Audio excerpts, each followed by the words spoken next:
Қайырлы күн достар. Бүгін сіздермен тез әрі оңай жүгері жасайтын боламыз. Жүгері сатып алып келдік. Оны тазалап аламыз жақсылап. Бір жуып жіберсеңіздер де болады. Одан кейін қазанымызға суымызды құйып, суық су құйсаңыздар да болады, жылы су құйсаңыздар да болады. Мөлшеріне қарай тұзымызды саламыз. 2 ас қасық салдық. Мінекей.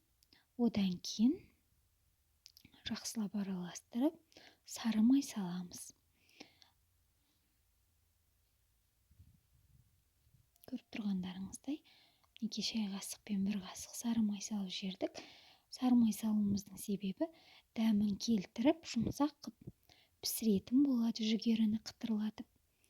Мінекей жүгерімізді біртіндеп осылай салатын боламыз. Қазанға сыймаған жағдайда ортасынан бөлсеңіздер болады. Осылай салып, пешті қыздырып, 20-30 минутқа пісіріп алсаңыздар болады. Мінекей батып тұру керек суда.